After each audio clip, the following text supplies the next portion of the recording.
ഭൂതങ്ങൾ, പ്രേതങ്ങൾ, ഇങ്ങനെയൊക്കെയാണ് ഇവരെ പുറം ലോകം വിശേഷിപ്പിക്കുന്നത്. സത്യം പറഞ്ഞാൽ ഇവരതൊന്നുമല്ല. പ്രകൃതിയോട് അതിയായ സ്നേഹവും സദാസമയം ജാഗ്രതയും എന്തിനോടും പേടിയുമുള്ള നിഷ്കളങ്കരായ കുറേ പേർ.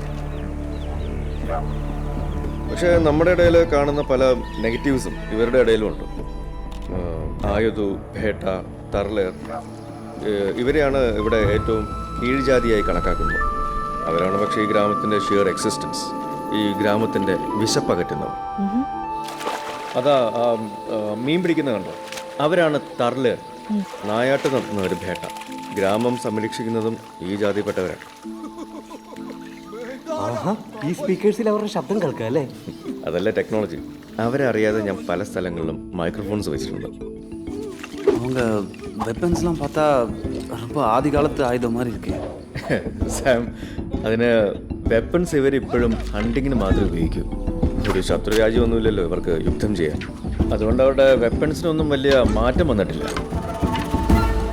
இதை பார்த்தா டார்சன் காமிக் படிக்கிற மாதிரி இருக்கு. So flexible. ഇന്ന് വരെ ഇവരാരും മരത്തിൽ നിന്ന് വീണതായിട്ടും പരിക്ക് പറ്റിയതായിട്ടും ഞാൻ കണ്ടിട്ടില്ല. അവരുടെ കുടുംബത്തിൻ്റെ ഒരു ഭാഗമാണ് ഈ മരങ്ങൾ.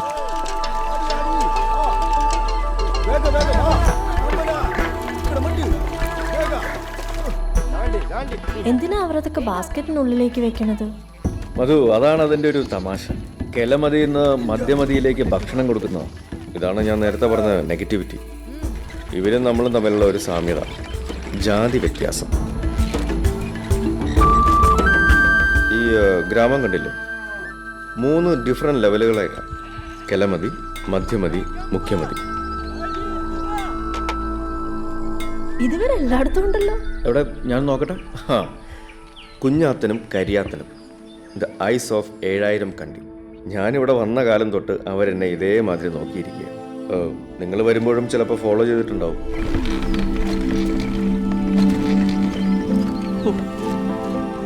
കംപ്ലീറ്റ് ഇൻഡസ്ട്രിയൽ റെവല്യൂഷൻ തന്നെ ഉണ്ടല്ലോ ഇവിടെ. എല്ലാം സെൽഫ് സഫിഷ്യൻറ്റ്. സാർ, ഇതാണ് മധ്യമതി. ഇവിടെയാണ് വീവേഴ്സും പോർട്ടേഴ്സും ഒക്കെ ഉള്ളത്. കെലമതിയിലുള്ളവർ മധ്യമതിയിലേക്ക് കയറാൻ പാടില്ല. ഓഹോ, ചാണോപ്പറ്റ. Very interesting. അതാരാ അത്? ഓ, അത് നീലിയാണ്. And this is Kariyan, the blacksmith. Kabanar ജാതിയിൽപ്പെട്ടതാണ്. കെലമതിയിലേക്കുള്ള വെപ്പൺസ് ഉണ്ടാക്കുക. കരിയാൻ മുഖാര ജാതിയിൽപ്പെട്ട നെയ്ത്തുകാർ തിരുതയിൽ അയിനടിക്കാൻ തുടങ്ങിയിട്ട് കാലം കുറയായി. പക്ഷെ ഇവിടെയും സെയിം സോഷ്യൽ സ്റ്റിഗ്മ. ഈ 2 ജാതികൾ തമ്മിൽ മംഗലം പാടില്ല. മംഗലോ? അതെന്താ? കല്യാണം. അവരെന്താ അവിടെ ആയിരിക്കണത്? ശേഖരണം കുലത്തൊഴിലായി എടുത്തിട്ടുള്ള ആയുധ വിഭാഗത്തിൽപ്പെട്ടവർ. കരിയാനുള്ള മെറ്റൽ ഓർ കളക്ട് ചെയ്യുക. വാട്ടർ ബേസ് കണ്ടില്ലേ, ഇനിയപ്പയുടെ ക്രിയേഷനാണ്.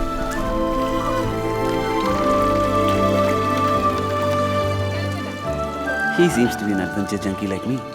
That's Iniyappa. He is the chief engineer of 7000 Kandi. ഗ്രാമത്തിൻ്റെ മുഴുവൻ മെയിൻ്റനൻസിൻ്റെയും ചുമതല പുള്ളിക്കാരനാണ്. ഇവിടെ കാണുന്ന മെഷീൻസൊക്കെ അവൻ്റെ സൃഷ്ടിയാണ്. ഇത് മടിക്കേർ വിഭാഗം. ഈ കന്നഡയില് മടിക്കെന്ന് പറഞ്ഞു വെച്ചാ മൺകലമാണ്. അതിപ്പോൾ ഹിന്ദിയിലും മഡ്ക എന്ന് തന്നെ പറയുന്നു. ആഹാ, കുഞ്ഞിനും കരയിനും താഴ്ത്തെത്തിയില്ലോ. ഓട്.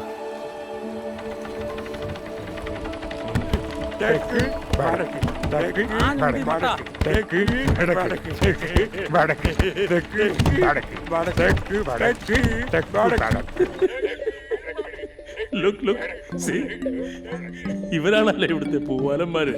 നായ്ക്കൊരെണ്ണം മൂക്കും തോറും ചൊറിച്ചിൽ കൂടുക എന്നല്ല പറയാ, അല്ല സാർ? ഇവരെന്താ ഈ കുടിക്കണത്? Some kind of alcohol? അവരുടെ സ്പിരിറ്റ് ആണത്, മത്ത്. മത്തോ? ആ, മധു, ഒന്ന് നോക്ക്. എന്താ ഒരു തുപ്പണത്? ഒരു തരം കിഴങ്ങ. ഇവിടെയാണ് ഇതിന്റെ അയർണി. തമ്മിൽ തൊടാൻ പാടില്ലെങ്കിലും കെലമതിയിലെ പെണ്ണുങ്ങൾ ചവച്ചു തുപ്പുന്ന ഈ കിഴങ്ങ് വെച്ചാണ് മുഖ്യമതിയിലേക്കും മധ്യമതിയിലേക്കുമുള്ള മത്തുണ്ടാക്കുന്നത്. അതാണ് പറങ്ങോടൻ. ഇപ്പോൾ ഇവിടുത്തെ കാരണവും. മെയിൻ ആക്ടിവിറ്റി വെറുതെ കളിച്ച് സമയം കളയുക, സ്ഥിരമായി കളിക്കുക, തോൽക്കുക. ഇന്നത്തെ കളി തോറ്റൻ്റെ ക്ഷീണത്തിലാണ്. ഓ, ഞാൻ പറയാൻ മറന്നു. ഇതൊരു മേട്രിയാക്കൽ സൊസൈറ്റിയാണ്. ഇപ്പോഴത്തെ ഇവിടുത്തെ തറവാട്ടമ്മ എന്ന് വേണമെങ്കിൽ പറയാം. മീൻകണ്ണി, പറങ്ങോടൻ്റെ നീസ്. പെണ്ണ് നല്ല കുറുമ്പിയാണല്ലേ? പൊന്നി. മീൻകണ്ണിയുടെ അനിയത്തി. തറവാട്ടമ്മയാവാൻ നെക്സ്റ്റ് ഇൻ ദ ലൈൻ. അവൾക്ക് ഈ ജാതിയും കൂലിയൊന്നുമില്ല. എല്ലായിടത്തും പോകും, എല്ലാവരെയും തൊടും. അവൾ കാരണം ഇവിടുത്തെ എല്ലാ തട്ടിലുള്ള കുട്ടികൾക്കും എവിടെ വേണേലും പോവാം.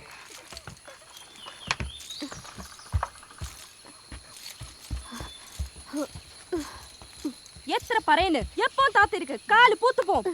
വിളിക്കേണ്ട വേഗം വരണം, കൂട്ടിട്ട് പോ. മീൻകണ്ണി ഒരു ടഫ് നട്ടാണ്. ദയാദാക്ഷിണ്യം എന്നുള്ളത് അവളുടെ വൊക്കാബുലറിയിലേ ഇല്ല. അവർ പ്രിമിറ്റീവ് ആയിരിക്കാം, പക്ഷേ അവർക്ക് അവരുടേതായ ഒരു ഫാഷൻ സ്റ്റൈൽസ് ഒക്കെ ഉണ്ട്. ഒരു സ്റ്റൈലിസ്റ്റ് ഇവര് അതാണ് ചെറുക്കൻ. മറ്റേത് അവൻ്റെ അസിസ്റ്റന്റ്. പക്ഷെ ഇതുവരെ അവൻ്റെ പേര് എനിക്ക് മനസ്സിലായിട്ടില്ല. ആ ചെങ്ങായി പശുക്കൂട്ടിലല്ലേ? ഓ, അതാണ് ഇവിടുത്തെ ജയില്. ഉള്ളിൽ കിടക്കുന്നത് ഐത്തൻ. അവനെ ഊര് വിലക്കിയതാ. കുറ്റം ചെയ്താൽ ഇവർക്കുള്ള ശിക്ഷ ഈ ജയില. ആ താഴത്ത് കാണുന്നത് അവന്റെ ഫാമിലിയാ. ഒളിച്ച് ഭക്ഷണം കൊടുക്കാൻ വന്നിരിക്കുക. മധു, ഒന്ന് മേലേക്ക് നോക്ക്. ആ കാണുന്നത് ഗുഗുത്തായുടെ കുടിലാണ്. ഒരു സ്ട്രേഞ്ച് കുടിലാണല്ലോ അത്. ആ വന്നല്ലോ. ഈ കാട്ടിൽ പുതുതായിട്ട് ആര് വന്നാലും ഗുഗുത്തായി അറിയും. ഇവിടുത്തെ ആസ്ട്രോളജറും കാലാവസ്ഥാ നിരീക്ഷകയും ഒക്കെ ഗുഗുത്തായാണ്.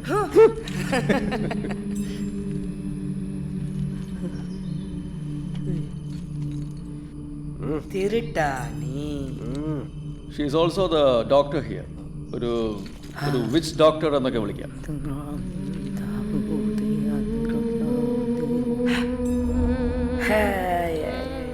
നീ പൊണ്ണ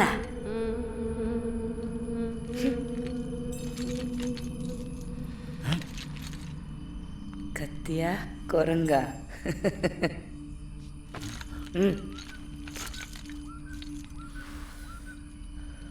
വേടന്റെ സ്മോക്കിംഗ് കമ്പനിയാ ഗുഗു. 7000 കണ്ടിയുമായിട്ടുള്ള ഞങ്ങളുടെ ഒരേ ഒരു connecting link. And this is Chatha, ഗുഗുവിന്റെ അപ്രന്റീസ്. പോയോ? ഇവർക്ക് തോന്നുമ്പോൾ വരും, തോന്നുമ്പോൾ പോകും. ഇതിൻ്റെ ഹിസ്റ്ററി കുറേ ഗുഗുത്തായി പറഞ്ഞിട്ടാണ് അറിഞ്ഞത്. പല ലൈബ്രറീസ്, ആർക്കൈവ്സിൽ നിന്നൊക്കെ കുറച്ച് ഡീറ്റെയിൽസേ കിട്ടിയുള്ളൂ. ബാക്കിയെല്ലാം അസംഷൻസ് ആണ്.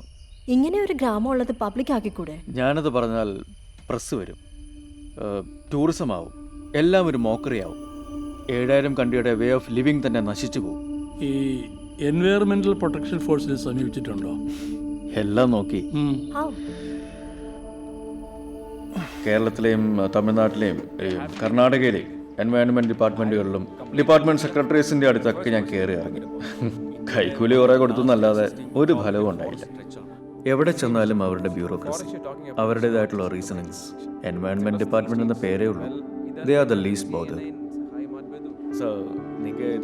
കാട് സംരക്ഷിക്കാൻ സഹായം തേടി പല തേർഡ് റേറ്റ് പൊളിറ്റീഷ്യൻസിൻ്റെ അടുത്ത് ഞാൻ പോയി. എത്തിക്കിട്ടാൻ നിറയെ ഹെൽപ്പായിരിക്കും. இதுக்கெல்லாம் நிறைய டைமும் கேஷும் தேவை இருக்கு. இதுக்கு யாருக்கு டைம் இருக்கு சார்? அந்த மீட்டிங் எப்போ? ½ കഴിച്ചു സാർ. പക്ഷേ ഈ കാടിനെതിരെ നാട്ടുകാരുടെ പെറ്റീഷൻ പോയിട്ടുണ്ട്. They believe that the forest is haunted. സാറിൽ എനിക്ക് വളരെ പ്രതീക്ഷയുണ്ടായിരുന്നു. Thank you. പിന്നെ ഞാൻ പോയത് സോഷ്യൽ ആക്ടിവിസ്റ്റ് എന്ന് പറഞ്ഞ് നടക്കുന്ന കുറേ ഹിപ്പോക്രറ്റ്സിൻ്റെ അടുത്താണ്. ഇൻസ്റ്റന്റ് പ്രശസ്തിയും നല്ല പേരും കിട്ടുന്ന ആക്ടിവിറ്റീസിൽ മാത്രമായിരുന്നു അവരുടെയൊക്കെ താല്പര്യം. ഒരു ലാസ്റ്റ് ഡിച്ച് എഫേർട്ട് എന്ന നിലയ്ക്ക് ഞാൻ മാംഗ്ലൂർ ബ്രദേഴ്സ്, അതായത് കോൺട്രാക്ടേഴ്സ്, അവരുടെ അടുത്ത് നിന്ന് പ്ലീഡ് ചെയ്തു. അവർ പറയുന്നതിൽ ന്യായമുണ്ട്. ഇല്ലീഗലായിട്ട് അവരൊന്നും ചെയ്യുന്നില്ല. See, Mr. Philippos, we are businessmen and we invest a lot of money into that project. So, com ಶುರು ಮಾಡ್ತೀವಿ. ವಾರಕ್ಕೆ ಒಂದು 20 ಲೋಡ್ ಟಿಂಬರ್ ಆದ್ರೂ ಬೇಟ ಇಳಿಲೇಬೇಕು. ಬ್ರದರ್ಗೆ ಅರ್ಥ ಆಯ್ತಾ? മനസ്സിലായി? സർ, ഇതൊരു സാധാരണമായ കാടല്ലേ.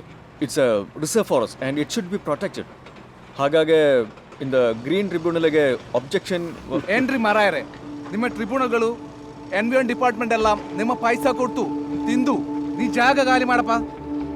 ಸುಮ್ಮನೆ ನಮ್ಮ ಟೈಮ್ ವೇಸ್ಟ್ ಮಾಡಬೇಡ. ಸಾರಿ ಮಿಸ್ಟರ್, ಎಲ್ಲರೂ ಆ ಥರ ಅಲ್ಲ. ಪ್ರಕೃತಿ ಸ್ನೇಹಿಗಳು ಉದ್ದಾರೆ. ಹ್ಯಾವ್ ಸಮ್ ಹಾರ್ಟ್ ಗುರು. ಸಿ ಮಿಸ್ಟರ್ ಪ್ರಕೃತಿ ಸ್ನೇಹಿ, ನೀ ದಯಮಾಡಿ ಹೋರಾಡ್ಬೋದು.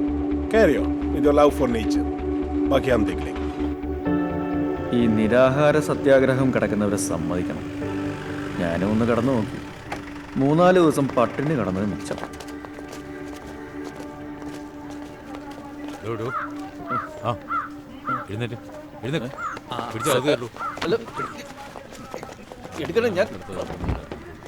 അതെ, അയാളും പിടിച്ചു കയറും. പിടിച്ചോളൂ.